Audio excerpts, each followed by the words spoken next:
Well, it's Monday night. It's 8 o'clock. You know what time it is. It's time to start your week off right with Nerd Initiative's TV Talk. This week, we're starting a whole new series, One Season Wonders. Now, somebody play the intro. I heard you on the wires back in 52. Lying awake, intent and tuning in on you. If I was young, it didn't stop you coming through. They took the credit for your second symphony, rewritten by machine and new technology. And now I understand the problems you can see. I met your children. What did you tell them? Video killed the radio star. Oh, video killed the radio star. Oh, pictures came and broke your heart. Coming at you live and direct straight from the Sanctum of Awesome. My name is Off the Cuff Tom, Nerd Initiative's pop culture connoisseur. Thank you so very much for coming back, ladies and gentlemen. It is always a pleasure hanging out with you here on the internet. Now, let's get this going. Now, we're starting a whole new series here. These are going to be my little filler episodes I'm going to do between doing like the big streaming shows, weekly kind of stuff. This is called a one-season wonder. Why is it a one-season wonder? Well, we're talking about shows that ended way too soon. For me, I want to start off with one of my absolute favorite TV series. This is a comfort show for me, Green Lantern, the animated series. Now, if you guys haven't been aware, this show has had a very long legacy, and I cannot wait for you guys to hear about all the stories and everything else that's going on with it. It is an absolute pleasure to be here. So let's get this thing started. Excellent. Why is it the internet? You gotta love the internet. So again, this is what I'm calling a certified one-season wonder. Now, Green Lantern, the animated series, ran about a decade ago. Look at that, doubled up. Hey, yeah, double Green Lantern power. Ran about a decade ago, and it was probably one of the best TV series. This was aired on Cartoon Network. It was at a very tumultuous time for Cartoon Network as far as dealing with what they wanted to do, where they were aiming the franchises, and how they wanted to handle the shows. Same deal that also came out at the same time was Young Justice. Obviously, we know that had a whole series and a whole run, and it came back on HBO Max. So at least they got one thing right about it. But Green Lantern, the animated series, is involved in the whole Bruce Timm universe. Like, this was such a great thing. This was the first time we had something since Justice League Unlimited, in that whole era, in that whole universe, in that era when Batman and Superman and Wonder Woman and all those fantastic shows were on. You cannot go wrong with it. Exactly. Right here, my buddy, Paperweight, absolutely such a fantastic show. What a waste of potential. And we're going to talk about that. We're also just going to talk about, we're just sharing the love here, talking about a show that had such missed potential that could have just gone on and been such a great thing. But again, I think this was more on Cartoon Network, and I don't think that they were really ready to deal with a show of this type of magnitude. Obviously, doing a production in a show in CGI also has its own complications and problems as far as production is concerned. But again, we're going to get into that shortly. Green tea even. Like, I'm totally green. Like, it sucks. You can't tell. Like, I have so many green lights on in my office right now in my little studio. Just let me know. By the way, thank you for coming in, Paperweight. I really appreciate it. Trying out my new microphone, so I'm hoping that sounds good right now. Someone tell me in the chat. All right, so Green Lantern, the animated series. Who was in it? What was it about? Well, we've had Green Lantern previously in other shows. We've had John Stewart, Sector 2814. We've had Hal Jordan show up in Batman the Animated Series. We did get a brief little bit of Kyle as well. There was the crossovers, all kinds of stuff. But now we finally got a series focused on Hal Jordan. And so let's start off. First off, we got Hal Jordan. Hal Jordan voiced by the immense talent of Josh Keaton. Josh Keaton brought such a wonderful presence to Hal that he was so relatable and likable. But he was, thank you, appreciate it. Yay, your microphone. Hello, internet. That he's just he had such a great potential. He was so open. He was an everyman, but he was also still a space cop at heart. And he still did his things own way because, us humans, we still have that great potential as well. Followed up, we've got the great sergeant, the training sergeant, the master of arms of the Green Lantern Corps, Kilowog, voiced by the amazing, incomparable talent of Kevin Michael Richardson. I mean, if you ever want a big guy, that's the guy you go for. Unless you want Cleveland Jr., then that's the same guy who loves his daddy. That's the same exact guy. Figure that out. Don't be a poozer. Trust me. Go watch the show. Following that up, we got a great new character introduced. Matter of fact, we had two, but we're going to start off with Aya. Aya was voiced by Greg Delisle or Greg Griffin, depending how you want to look at it. She played this amazing AI character. The reason her name is Aya is because Hal sometimes just rushes things and can't read, and instead of calling it an AI, he said Aya, and it stuck. Aya was literally the AI of the interceptor ship that they had received from the Guardians of the Universe to go check out the outer space, very far outer rim of the other lanterns that really didn't have a sector, but we'll get into that. Eventually, Aya became sentient, obviously the most advanced AI that was out there, and she even created a suit, a construct of herself. Um, she literally was just like robot parts and pure Green Lantern power, battery energy, like OP like nobody's business. Like, this is not a chick you want to mess with. Now, speaking of new characters, a lot of things that happened in the Green Lantern animated series was based around the Blackest Night storyline, of course created by our friend here at Nerd Initiative, Jeff Johns.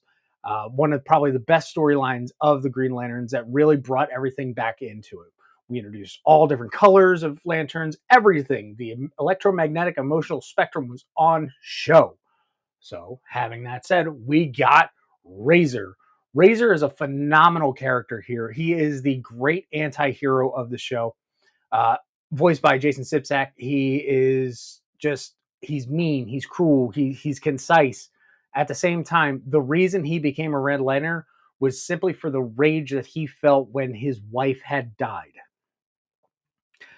The reason his wife had died was because of Atrocitus.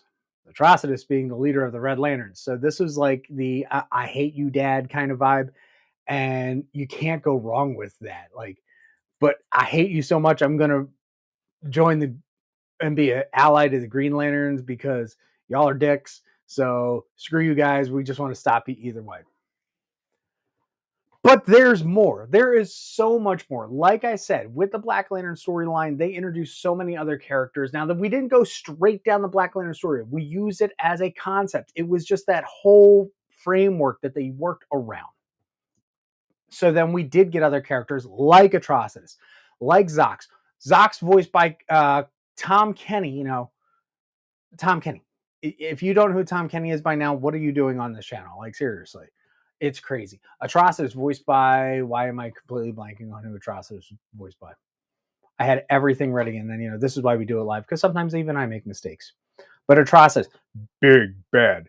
The one thing they did as artistic license here from the comic books, is the first time that, we really want to mention this, is that the Red Lanterns are usually so fueled with rage that they don't talk, they don't speak. There's ever really been in the comics, I believe, 4 Red Lanterns that have had total control.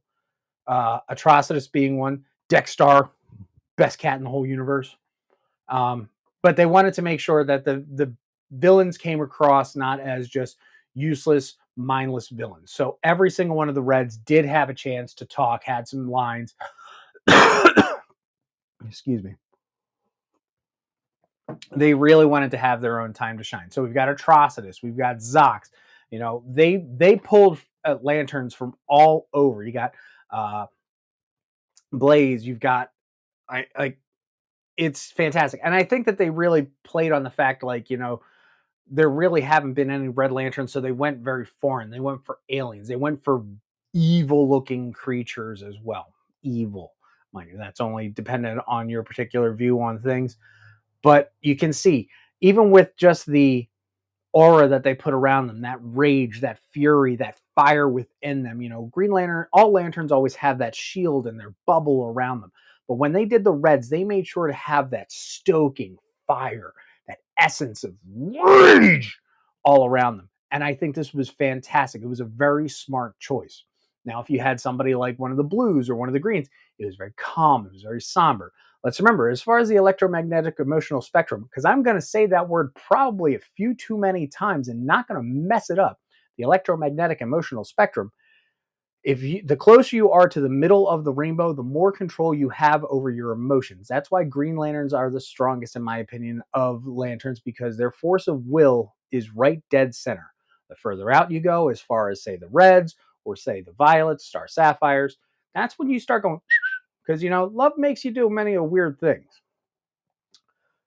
But there's more. There is more. Like I said, they introduced star sapphires. There's Hal's girlfriend. There's Carol. Like, Carol Ferris, they wanted to do an episode with her. So they made her Star Sapphire just because how much she loved her man. She did. And she drove her freaking crazy. Why? All the way on the end of the electromagnetic emotional spectrum. Can somebody put a ticker up for that? Can I put a ticker on here for this? I don't know. That would be funny. Just how many times I said electromagnetic emotional spectrum. Someone actually, after you watch this, leave a comment below, because that's what we like to do. Leave a comment on how many times I said electromagnetic emotional spectrum. Yeah, whatever. But several times we got to see the Star Sapphires. They did become an integral part of the storyline. What was great is the storylines was broken down into 26 episodes. Over 13, episodes were really one arc and then the other. Now, typically, a lot of shows consider 13 episodes as one season. DC considered 26 episodes of this as a full season. And that's usually typical with a lot of cartoons. You usually don't see a 13 episode season, 26 at most back then. Nowadays, because of streaming and everything else, all things are out the window. God only knows.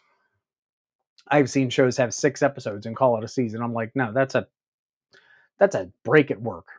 Anyhow, so we got the Star Sapphires. They were fantastic. We also got the little play as far as the costuming. Like, everybody's costume worked a little bit differently for everyone. Obviously, Hal's and Kilowog's look a little bit different. So don't be a poozer, because Kilowog's got those shoulder pads going on. And then we got the Blue Lanterns. Ganthet was here in his full glory as one of the Guardians of the Universe. Was dismissed from Oa, and then finally decided to harness the blue power, the blue light of hope. Saint Walker shows up later in the season, and the blues, how that works is the Blue Lantern powers can increase the powers of the Green Lanterns, because with the hope, your will gets stronger. That's the way I've always looked at it, and I got a great picture to show that later.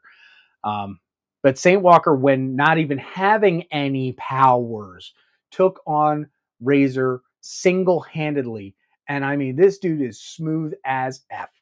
He is such a badass in his own right for being such a gentle, beautiful, I was going to say human, but person as it is. Who they cast for the voice actor, it was just, hi, how are you? I'm Saint Walker. I am here as the Blue Lantern. I am the Blue Lantern, the light of hope. I am here to help. Like, chill as hell, man. Like, this dude, he wasn't getting in a little green. He was just blue as heck, if you catch my drift. Like, you've never seen a character that chill on TV, and something to strive for. Eventually, we did get a second Blue Lantern. We got Brother Warth, and there's Ganthet right there. They went back to the home planet of where the Blue Lantern battery is, because things had happened. That's another part of the storyline with the Manhunters, which come back. Not the Martian Manhunters. We're not talking the green over here. We're talking the Manhunters, which predated the Green Lantern Corps. That's a whole storyline, 2 storylines, in fact, in and of itself, which do get addressed. The first main storyline, like I said, it was broken up. The first main storyline is stopping the Reds from getting to Oa. The Reds are so ticked off at Oa because of the Manhunters, which becomes the second storyline, that they just want to destroy them. Atrocitus harnesses the power of rage and anger and starts making the Red Lantern Corps and taking Shard, which is the last little bit of his planet, and using it as a ship colony to try to get all the way out to Oa. During said time, this is when we meet, the Star Sapphires. This is when we meet Saint Walker, and there's an amazing showdown that happens while Atrocitus figures out a way after hijacking Aya and using her abilities on the ship, because remember, she's not just the sentient being, she's also still the AI for the ship. They eventually, Atrocitus hijacks the ship, gets back to Oa, and there's a whole big fight there. But at the same time, everybody is trying to come through the wormhole that separates regular space from the outer rim space that they have in the series. And it literally just comes down to two lanterns. It comes down to Kilowog and Saint Walker. And it is just such an epic battle. But there is more. They introduce so many other characters throughout the series, and I think that's what really made this great, is that for anybody who wasn't really aware of what the Green Lantern Corps or the Blackest Night storyline or anything in the, another clicker, electromagnetic emotional spectrum, again, say that 20 times fast, again, who's not familiar with, this was a great jumping off point. Jeff Johns' story here, really, they incorporated, they use it as such a fantastic framework. You can't go wrong with it. And with more with more colors, with more characters like Larfleeze, the only Orange Lantern. You like, it's Larfleeze. I don't care who you are. I mean, Larfleeze is such a great character in the comics, such a vicious and vile character. How do you take that character and you adapt him into TV like this? You had to tone it down. It's Cartoon Network. You could, and it was, morning TV. It was 8 or 11 o'clock, depending on your market. And trust me, I'm going to get into that. You couldn't have him being as vicious and as vile. If you're not familiar, there's the Orange Lantern power is that of greed, to the point that there's only one lantern. Why? Because Larfleeze killed everybody. So every time he makes a construct that's usually a person, it's primarily the soul or the embodiment of the person he killed to be the Orange Lantern. They couldn't really go that route, but again, you can see in this construct that he did of himself to scare everybody. Just the warbling, the glow, the electricity coming off him, the fear, the just coming off. You can't go wrong with, again, how they did the artistic license of that to identify the difference between each of the Lantern Corps. And then there's Mojo. Do I need to say anything else? They did several episodes on Mojo. And for those of you who don't know, Mojo is the largest lantern there is. Mojo is a living, sentient planet that just wants peace. He just wants to be left the F alone, but he still has a sense of justice. So a ring picked him. Mojo is huge. Now, if you take a look here, this is the big, huge battle that I was mentioning earlier, that, Mojo comes to help him fight. Mojo doesn't talk to anybody. And that's from another Green Lanterns animated movie from the original DC Extended Universe series that I wish they would bring back, but we got the Tomorrowverse. And yeah, here's the Tomorrowverse. But we got Mojo. Mojo shows up. This is the huge battle as they are trying to save the inner realm of the regular sectors before the unnamed sectors that were all out there. Mojo came to help with Saint Walker and Kilowog as they were trying to fight. And, getting into that's what was the one great part, is that you were introduced to so many lanterns, so many characters, and it was done so smartly. It wasn't like, oh, hey, you're a lantern. Great, cool. Thanks for being part of the team. There was a story. There was, how do we relate to this character? How do we, find a common ground? And this is what I wanted to mention, that the blue light of hope empowered the Green Lanterns. So during the battle, Saint Walker shows up. And let me tell you, if you want to see a great, I'm here to show up sequence, it's during this particular episode. All of a sudden, through all these ships and red lanterns and people that were displaced and were, behind the shard, Saint Walker just shows up, big, huge, blaring blue light, wow, and just comes in and is like, hi, how are you? I'm here to help. I'm kind of a pacifist, but I'm just going to do my thing. And in just that moment, Saint Walker empowers Kilowog. And then even better, if you look behind him, Mojo's there. And then they said, I got an idea. Kilowog takes Saint Walker. And again, let's go back to seeing how big Mojo is. Okay. Take Saint Walker, put Saint Walker right up in the dead center of where the lantern symbol is, and uses Saint Walker as a lens. Mojo fires into Saint Walker. Saint Walker takes the blue will of there's the green light of will and the blue light of hope, combines them together as a lens, and just goes whong against that whole entire armada. And let me tell you, that's one of those moments in TV where you're like, okay, didn't see that coming, didn't know I needed it until I saw it. And I can go back and watch the show any given time and I will still have the same joyous reaction every single time. Why? Because this is one of those perfect shows.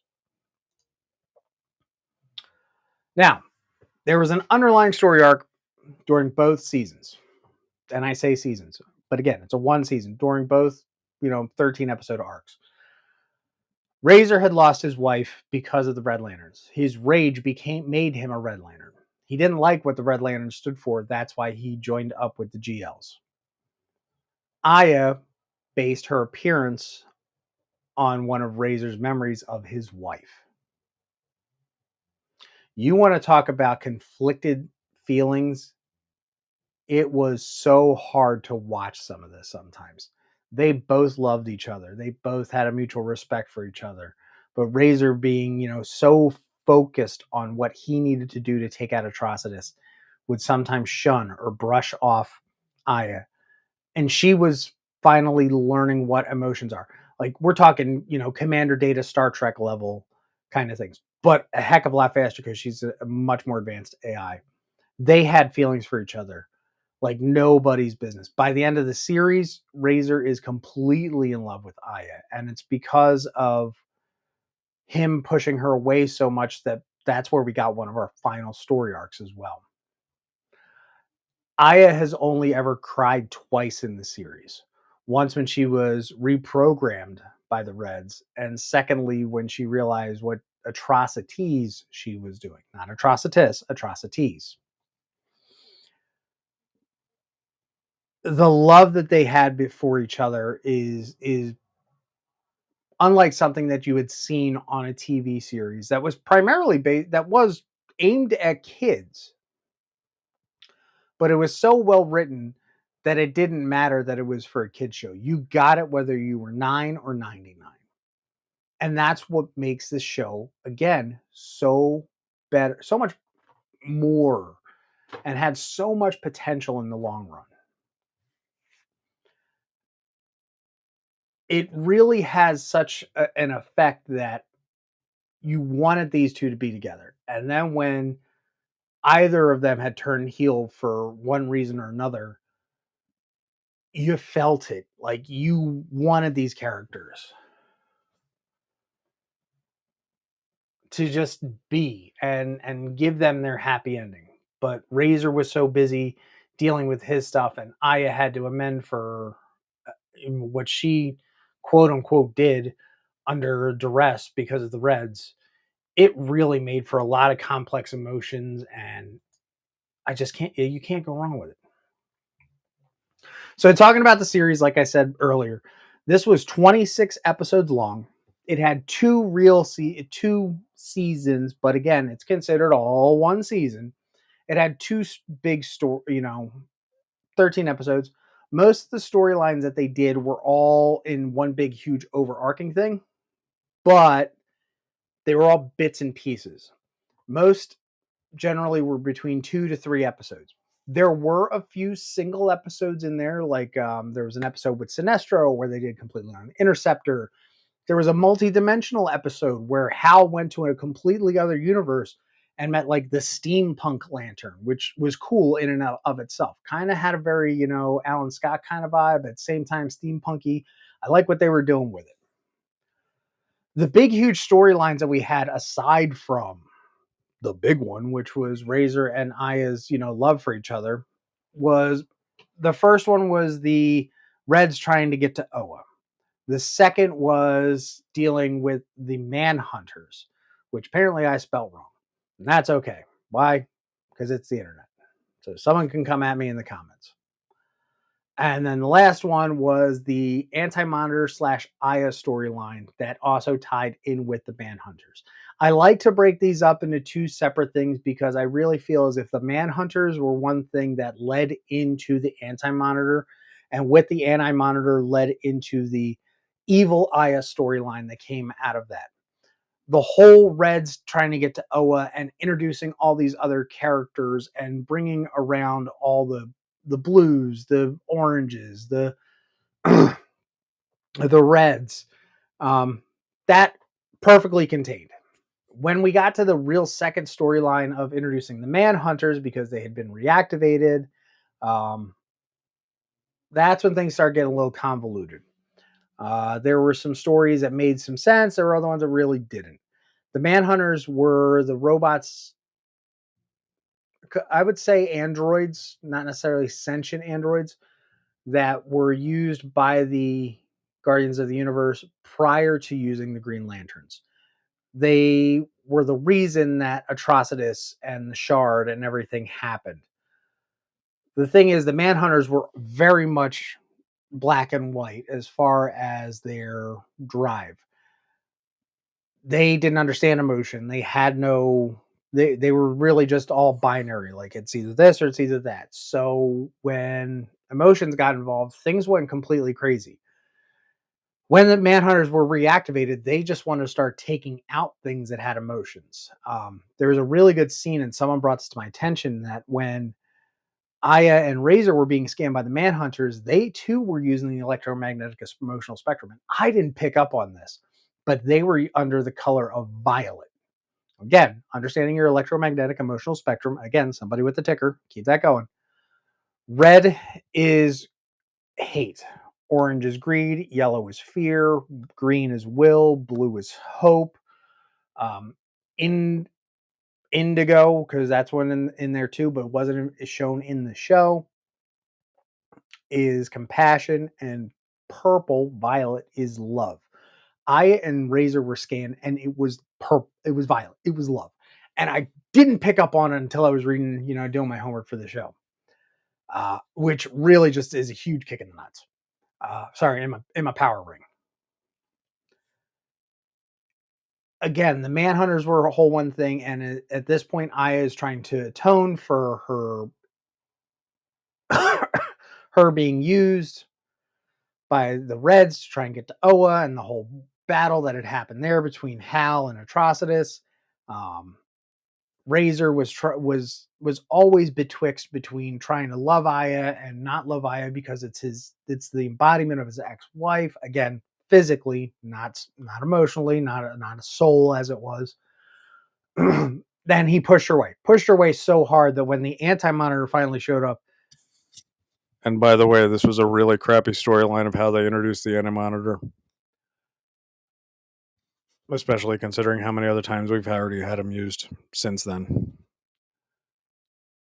That when the Anti-Monitor showed up, Aya finally destroyed the Anti-Monitor, but because she was so hurt from what Razor said about she's not real, she can't love him, how can you love a robot or an android, totally pushing her away, denying his emotions, that she became the Anti-Monitor.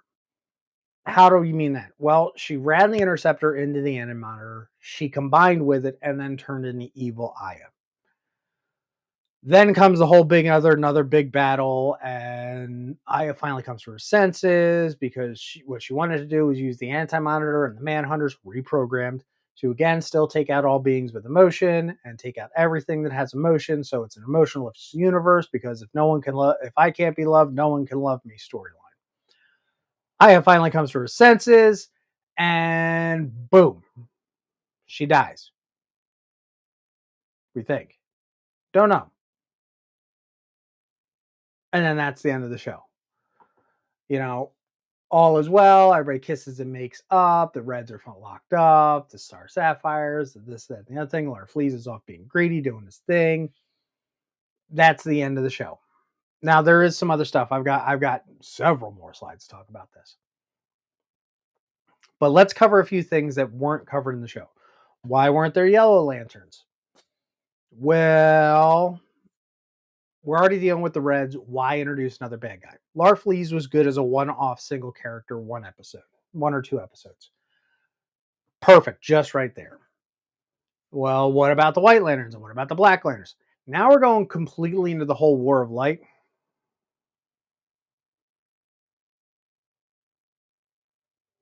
Oh yeah, absolutely, Howard. You go back. It's on HBO Max. I believe it's on Amazon Prime as well.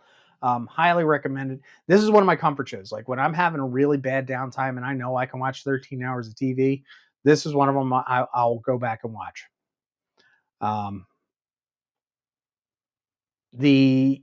what about the Indigo Tribe? Well, the Indigo Tribe again being the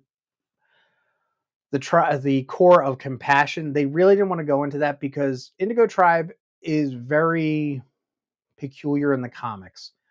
They don't have a standard oath.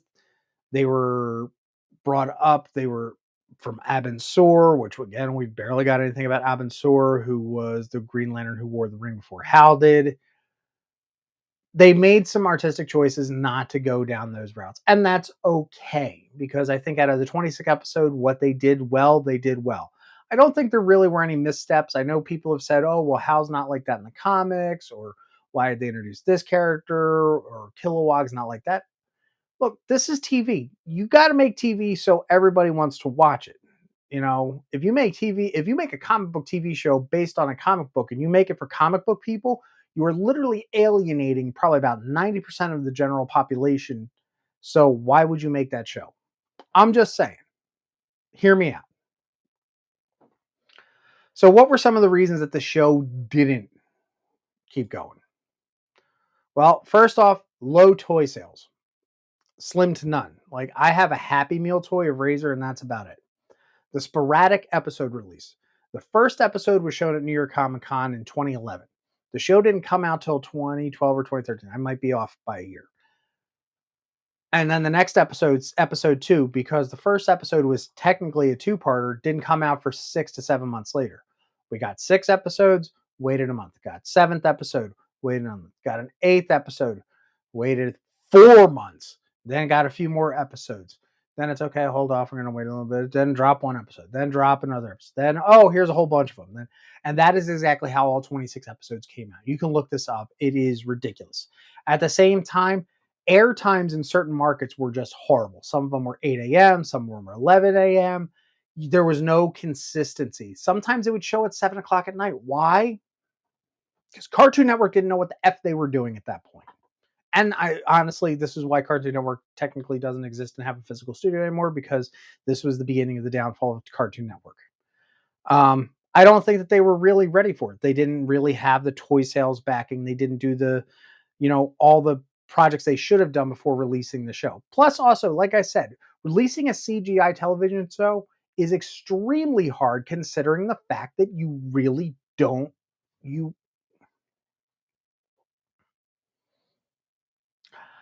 don't worry. All right, so Howard's jumping ahead here. Don't worry. That's why my little thing says there's still hope. All right. We're getting to it. Spoiler, sweetie. um Honestly, I don't think they were ready. There was no toys. There was 2 busts and statuettes that were made. There was supposed to be a third one. They were shown off at New York Comic Con of Hal, Atrocitus, and Saint Walker. Which, honest to God, if I can track them down, they will be on my shelves at one point.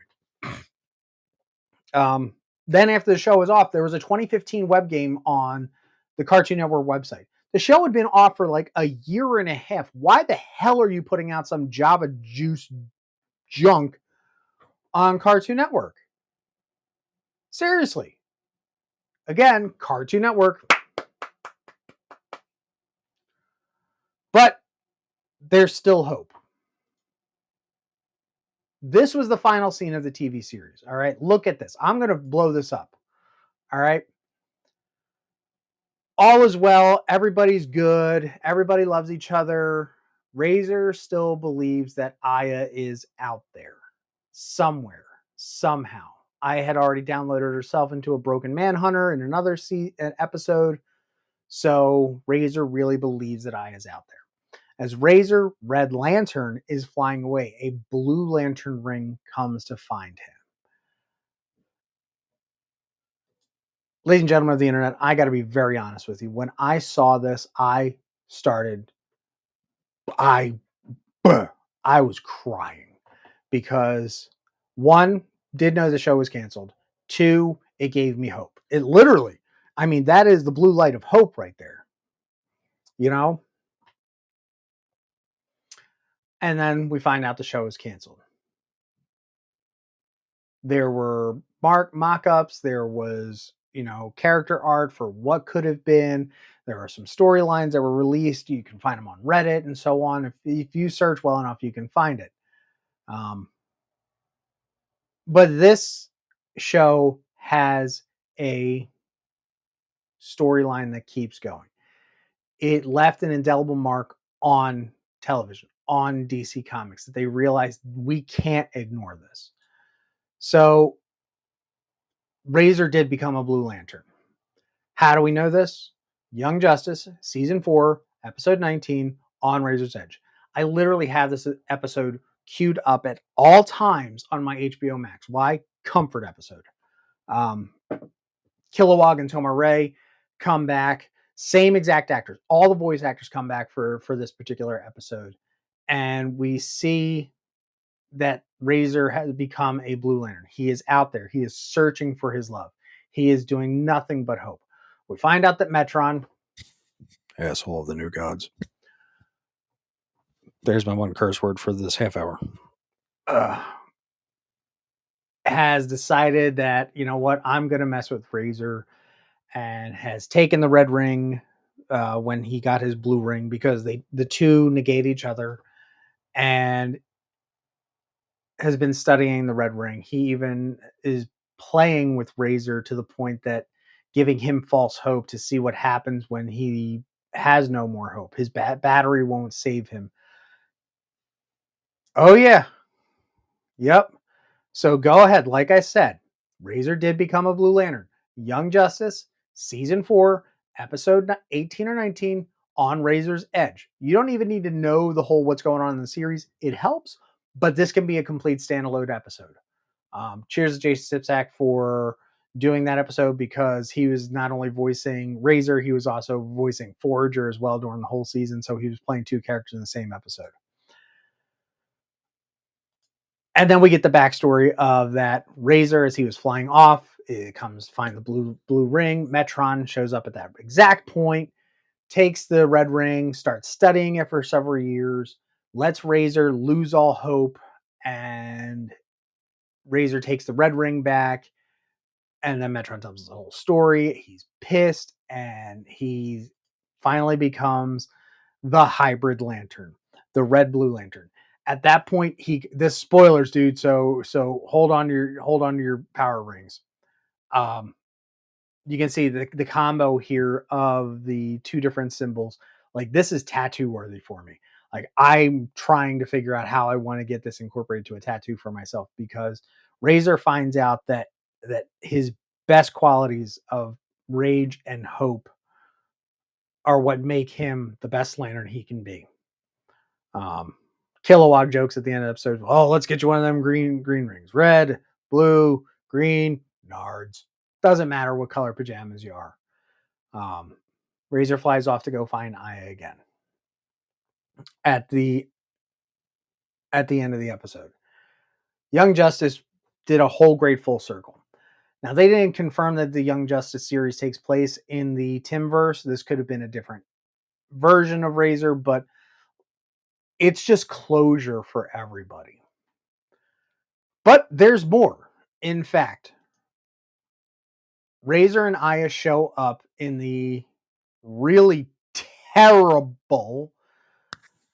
Again, the opinions of Off the Cuff Tom do not reflect those of Nerd Initiative, but really terrible Crisis on Infinite Earths 3-part movie series that ended the Tomorrowverse. And it didn't end too soon. Could have done it faster. Blue Lantern, Razor, and Aya show up. It was fantastic. It was great to see them. We don't know exactly which universe they came from, but again, they were there. It was awesome. Great nod. Kudos to them. So what's next? Oh, look, it's blue and red. Why did I do that? Well, apparently Razor has now finally started showing up in the comic books as well. I'm sorry I don't have any images for it, but the long shadow that Green Lantern the animated series has cast, we still feel to this day, a decade later. Again, this for me is a comfort show. This is a series that my wife and I have shared together. In fact, and I'm going to put this out here on the internet. Sorry, honey. Every single birthday that she's had over the past few years, I've gone on Cameo and I've gotten one of the actors from the Green Lantern animated series to do a birthday shout out to her. Don't worry, Greg, you're next for this year. We love this series. We love everything about it. Could we have gotten, the Black Lanterns? Could we have gotten the Blackest Night? Could we have gotten Sinestro Corps? There's a lot of woulda, shoulda, coulda. But let's celebrate in the fact that we finally got a decent Green Lantern series. We finally gave Hal Jordan his time to shine.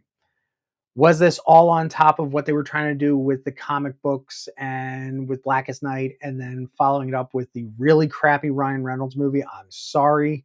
Don't make it green or animated. Because the movie failed so poorly, they weren't ready for everything that would have come with the TV series. And because that failed, well, if this one Green Lantern thing fails, and everything else Green Lantern fails, and that was a dumb mistake on Warner Brothers. This show could have gone on for at least 2 to 3 more seasons if they would have got their stuff together. Honest to goodness. And even though it didn't, we still feel its effects a decade later. We still get our characters that we have come to love. We still have all these great feelings and emotion behind it. And for that, I am absolutely thankful for it. There's a lot of stuff that's out there. There's a lot of TV shows that. Why is it? No, push the button. Go that way. All right. I guess it just was a single shot. Whatever.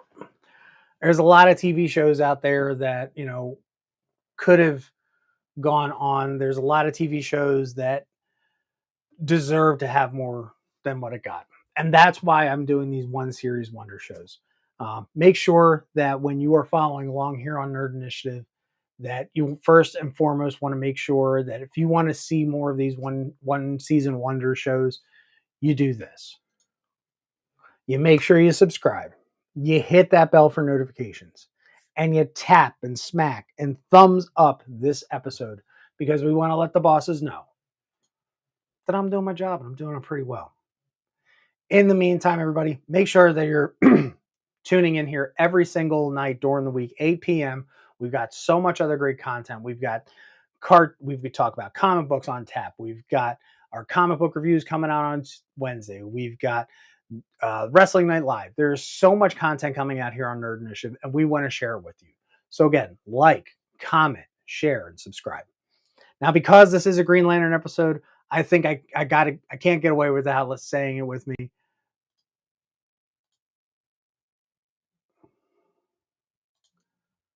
Oh, I didn't like the GL movie. It was done wrong. Absolutely. And like I said, because of the movie doing so poorly, that's what it was, a trickle down effect on everything else. That's why they weren't ready with toys.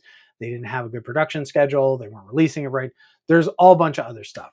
But because this is a Green Lantern episode, and before I get done, I don't think I would do the internet a disservice. And if everybody wants to type it in there with me, make sure that in brightest day, in blackest night, no evil shall escape my sight. Let those who worship evil's might beware my power. Green Lantern's light. My name's Off the Cuff Tom. Come on back here to Nerd Initiative. I'm out.